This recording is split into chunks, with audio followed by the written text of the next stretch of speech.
সর্বজনীন ঐক্য জোটের গণ অবস্থান কর্মসূচি সফল করার জন্য যে যেখান থেকে এসেছেন সকলকে জানাই আন্তরিক অভিনন্দন ও শুভেচ্ছা। নিশ্চয় আপনারা জানেন, উগ্রবাদী দুর্বৃত্ত গোষ্ঠীর দ্বারা আবারও সম্পত্তি সারা দেশে শ্রুতি স্থাপনা ও মাজার ভাঙচুরের প্রতিবাদে মাজার ভাঙচুর প্রতিরোধী সার্বজনীন ঐক্যজোটের ন্যায্য দাবি ও অবস্থান।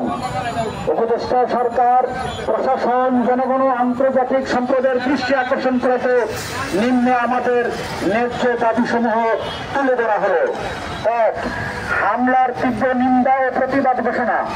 আমরা গভীর উদ্বেগ ও ক্ষোভের সঙ্গে লক্ষ্য করছি যে সাম্প্রদায়িক সময়ে একাধিক সুযোগ স্থাপনা মাজার ও পীর আউলিয়াদের স্মৃতিসৌধ উগ্রবাদী গোষ্ঠীর হাতে আক্রান্ত হয়েছে।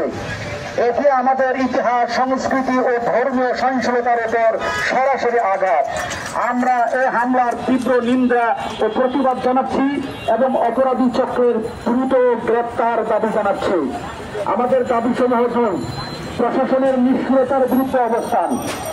প্রশাসনের নিষ্ক্রিয়তা ও নীরব ভূমিকার কারণে উগ্রবাদীরা বরাবর হামলা চালানোর সাহস পাচ্ছে, হামলা পরিচালনা করার সাহস পাচ্ছে। আমরা আজকের কর্মসূচির মাধ্যমে প্রশাসনকে সতর্ক করছি, যদি অপরাধী চক্রের বিরুদ্ধে দ্রুত ব্যবস্থা, যথাযথ ব্যবস্থা না নেওয়া হয় তবে আমরা আরো কঠোর আন্দোলনে যাব এবং দায়ী প্রশাসনিক কর্মকর্তার বিরুদ্ধে আইনগত ব্যবস্থা নেওয়ার জন্য উচ্চ আদালতে রিট করতে বাধ্য হবে। দাবি সমূহ: ৩, হামলার সুষ্ঠু তদন্ত ও দোষীদের শাস্তি দাবি। প্রতিটি হামলার নিরপেক্ষ তদন্ত করে অবিলম্বে উগ্রবাদীদের গ্রেপ্তার ও দৃষ্টান্তমূলক শাস্তি দিতে হবে। হামলার সংশ্লিষ্ট গোষ্ঠীগুলির তালিকা প্রকাশ ও নিষিদ্ধ ঘোষণা করতে হবে। প্রশাসন যদি ব্যর্থ হয় তাহলে আমরা আন্তর্জাতিক মানবাধিকার সংস্থাগুলোর দৃষ্টি আকর্ষণ করবে ইনশাআল্লাহ। দাবি সমূহ: ৪, সুফি স্থাপনা, মাজার ও দরগাগুলোর নিরাপত্তা নিশ্চিত করা।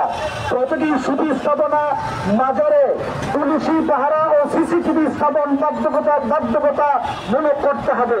প্রশাসন, সুফি ভক্ত ও স্থানীয় জনগণের সমন্বয়ে মাজার রক্ষা কমিটি গঠন করতে হবে। প্রশাসন যদি ব্যর্থ হয় জনগণ নিজেরাই প্রতিরক্ষা ব্যবস্থা করে তুলবে ইনশাআল্লাহ। দাবি সমূহ: ৫, সরকার ও রাজনৈতিক নেতাদের ভূমিকা স্পষ্ট করতে আহ্বান। সরকার ও রাজনৈতিক নেতাদের এই ইস্যুতে স্পষ্ট বক্তব্য দিতে হবে। আমি কথাটা আবারও বলছি, মাজার ভাঙচুরের ব্যাপারে সরকার ও রাজনৈতিক নেতাদের এই সুস্পষ্ট বক্তব্য দিতে হবে। যেসব রাজনৈতিক দল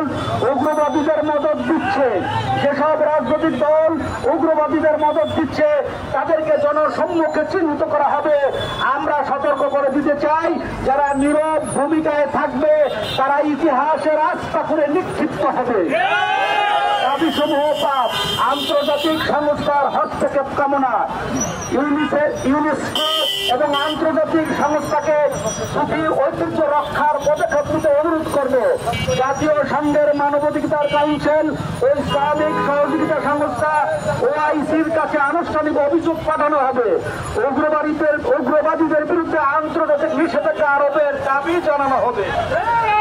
আমাদের ভবিষ্যৎ কর্মসূচি ঘোষণা। সরকার ও প্রশাসন দ্রুত ব্যবস্থা না নিলে আমরা রাজধানী ও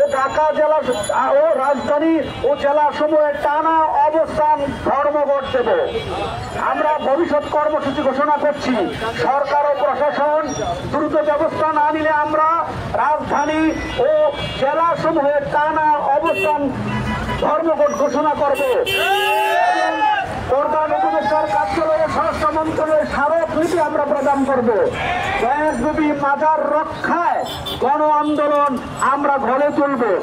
চূড়ান্ত হুঁশিয়ারি হিসেবে বলে দিতে চাই, মাজার ভাঙচুরকারীদের দ্রুত গ্রেপ্তার ও শাস্তি না হলে আমরা আরো কঠোর কর্মসূচি দেওয়ার জন্য, আমাদের সুফি ঐক্যকে আরো বেগবান করার জন্য বিভিন্ন দরবারের পীর মাশায়েখ এবং সুফি সংগঠনের সাথে আলাপ আলোচনা করে আমরা বৃহত্তর কর্মসূচি, প্রয়োজনে আমরা হরতালের মতো কর্মসূচি নিতে আমরা বাধ্য হব। সরকারের পক্ষ থেকে মাজার ভাঙচুরের বিষয়ে জিরো টলারেন্স ঘোষণা এবং প্রধান উপদেষ্টা মহোদয়ের কার্যালয় হতে নিষেধাজ্ঞা জ্ঞাপন জারি ও 6 আগস্টের বিপ্লবী সমন্বয়কগণেরা মাজারে হামলার বিরুদ্ধে কথা বলার পরে দুষ্কৃতকারীরা কেন গ্রেফতার হচ্ছে না, এ বিষয়ে প্রশাসন নীরব ভূমিকার কারণ কি? যদি প্রশাসন ব্যর্থ হয়, জনগণ গণপ্রতিনিধি করে তুলবে। সুফি ঐতিহ্য ধ্বংসের বিরুদ্ধে আমাদের সংগ্রাম চলবে। আল্লাহর ভালোবাসা, নবীর আদর্শ ও সুফি মানবতা রক্ষার লড়াই আমাদের অব্যাহত থাকবে।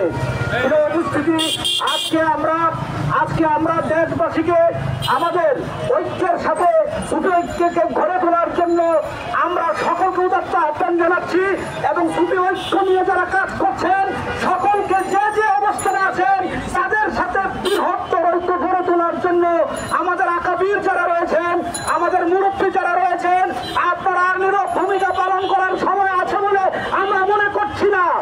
আপনারা মনে করছেন যে আপনাদের লক্ষ কোটি ভক্ত, আপনাদের দরবার কিচ্ছু হবে না, কিন্তু যারা অসহায় নীরব ভূমিকা পালন করছে এবং সবচাইতে নীরব ভূমিকা যারা পালন করে ওই সুফি সমাজ, এই বৈষম্য বিরোধী সরকারের কাছে সবচাইতে বৈষম্য বিরোধী আচরণের শিকার হচ্ছে এই সুফি সমাজ। অনেকের মাজার শরীফের বার্ষিক উরুসকে পরিচালনা করতে দেওয়া হচ্ছে না এবং সুফিবাদের কাজকে সুষ্ঠুভাবে পরিচালনা কাজ করার জন্য তারা সুযোগ করে দিচ্ছে না, হামলা করছে, তাদের ঘর বাড়ি ভাঙচুর করছে, এমনকি ধরে টানা ইচ্ছা করে চৌধারি পর্যন্ত টানা ইচ্ছা করে ছিঁড়ে ফেলছে। এই উগ্রবাদের সাথে, এই জঙ্গিবাদের সাথে ইসলামের পুরোতম কোনো সম্পর্ক থাকতে পারে না। তাই আমরা সকল দরবার এবং সকল আশিকিন ভক্ত এবং সকল সুফি সংগঠনের নেতৃবৃন্দকে ঐক্যবদ্ধভাবে বিশাল কর্মসূচি, বিশাল সমাবেশের মাধ্যমে আমরা এই দেশ থেকে এই উগ্রবাদীকে উৎখাত করে রাজপথ ছাড়বো না। পরিশেষে কথা বলতে হচ্ছে, আর ঐক্য নয়, আর কাদা ছুড়াছুড়ি নয়, আর কাদা ছুড়াছুড়ি নয়। আল্লাহর অলিগণের মাজার শরীফ রক্ষা করার জন্য, মাজার শরীফ সম্মান রক্ষা করার জন্য আসুন আমরা বৃহত্তর ঐক্য নিয়ে যারা কাজ করে তাদের পাশে দাঁড়াই, তাদের সহযোগিতা করি। কে কোন পদে আছি, কে কোন দলে আছি দেখার সময় নয়। আমরা আল্লাহর গোলামীর জন্য, মানবীর গোলামীর জন্য, মাওলার গোলামী করার জন্য ঐক্যবদ্ধভাবে আমরা এই সুবিধার অধিকার, সামাজিক অধিকার, রাষ্ট্রীয় অধিকার আদায় করার সংগ্রামে আমরা ঝাঁপিয়ে পড়ি। আল্লাহ আমাদের তৌফিক দান করুক, আল্লাহ আমাদের সুযোগ দান করুক। ওমা তৌফিক ইল্লা বিল্লাহ। সংক্ষিপ্ত জ্ঞানের মাধ্যমে, মিলাদ জ্ঞানের মাধ্যমে অনুষ্ঠান সমাপ্তি ঘোষণা করছি।